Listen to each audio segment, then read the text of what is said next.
ఓం శ్రీ సాయిరామ్. అందరికీ నమస్కారం. Welcome back to Sri Sainatha kitchens. ఈరోజు నేను చేసి చూపించబోయే మరో స్నాక్ ఐటమ్ పొంగనాలండి. ఇది చాలా ఈజీగా చేసుకోవచ్చు. పిల్లలు కూడా ఎంతో ఇష్టంగా తినేస్తారు. ఈజీగా చేసుకోవచ్చు, టేస్టీగా కూడా ఉంటుంది. ఈ రెసిపీ కోసం పెద్దగా కష్టపడక్కర్లేదు. ఇంకా రెసిపీలోకి వెళ్ళిపోదామండి. ఈ రెసిపీ కోసం నేను ఒక గ్లాసు మినపప్పు, శనగపప్పు తీసుకున్నానండి. ఒక గ్లాసు తీసుకొని 2 సార్లు బాగా కడిగి ఒక 2 అవర్స్ నానబెట్టి ఉంచుకున్నాను. అలాగే ఒక చిన్న గ్లాసుడు బియ్యం కూడా 2 సార్లు కడిగి నానబెట్టి ఉంచుకున్నాను 2 గంటలు.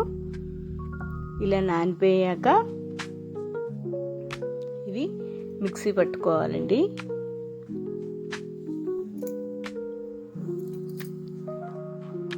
కొంచెం సాల్ట్ వేసి మిక్సీ పట్టేసుకోవాలి. ఈ ప్యాటర్న్లో ఉండాలి పిండి అనేది. ఇంకా థిక్గా ఉన్నా పర్వాలేదు. ఇక్కడ నాకు కొంచెం వాటర్ ఎక్కువ రెడీ చేసి పెట్టుకున్నాక ఇది పక్కన పెట్టేసుకోవాలి. ఇప్పుడు ఈ పొంగనాలు వేసే రేక్ తీసుకొని దానికి ఆయిల్ అప్లై చేయాలి. ఎక్కువ ఆయిల్ ఏం పట్టదండి. ఇది నాన్ స్టిక్ పాన్ కనుక ఎక్కువ ఆయిల్ ఏం పట్టదు. లైట్గా ఇలా బ్రష్తో స్ప్రే చేసుకుంటే సరిపోతుంది.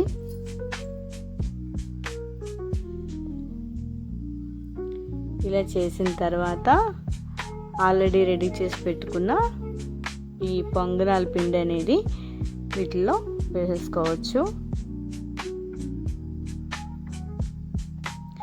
పిండి మీకు పల్చని అనిపిస్తే కొంచెం వరిపిండి కలుపుకోండి, ఏం పర్వాలేదు. ఇలా అన్నిటిలో అప్లై చేసిన తర్వాత గార్నిష్ కోసం అంటే కొంచెం కళ్ళకి ఇంపుగా కనబడితే పిల్లలు ఈజీగా తినేస్తారు.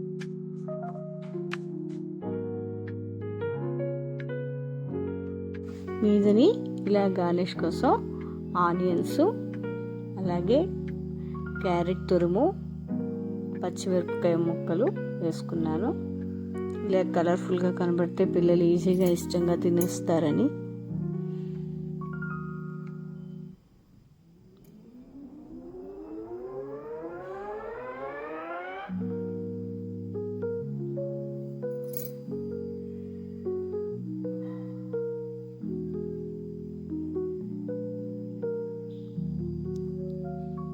ఇలా మొత్తం అన్నీ వేసేయాలి.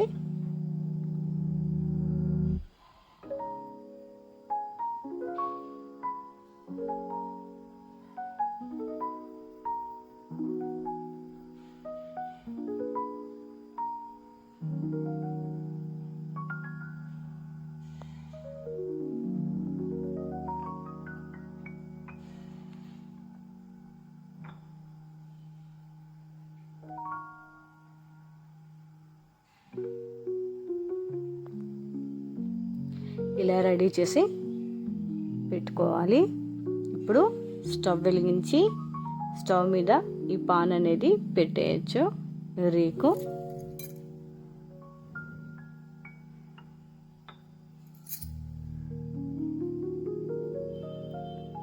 ఒక 5 మినిట్స్ ఉంటే చాలు. చూసారా ఎంత బాగా రోస్ట్ అయిపోయో. ఇది అటు ఇటు తిప్పుతూ ఉండాలి. నాకు తెలియక అలా వదిలేసాను, కానీ అటు ఇటు తిప్పుతూ ఉంటే అన్నీ కూడా ఎర్రగా కాలిపోతాయి. ఆ మంట సరిగ్గా తగలలేదు, అందుకని కొంచెం బాగా కాలలేదు. బాగా అటు ఇటు కొంచెం తిప్పుకుంటూ ఉంటే అన్నీ బాగా రోస్ట్ అయిపోతాయి.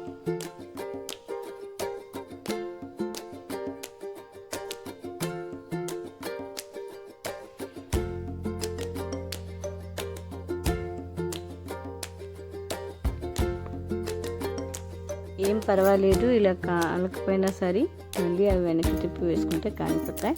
ఈలోపు చట్నీకి పోపు వేసుకుందాం. పల్లి చట్నీతో కానీ, టమాటా సాస్తో కానీ, లేకపోతే టమాటా చట్నీతో కానీ సర్వ్ చేసేస్తే పిల్లలు చక్కగా తినేస్తారు.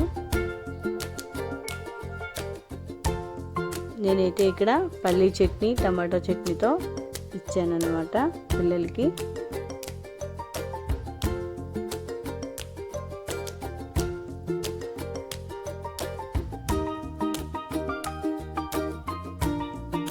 అంతేనండి, ఇలాగా సర్వింగ్ ప్లేట్లో తీసుకొని సర్వ్ చేసేసుకోవచ్చు.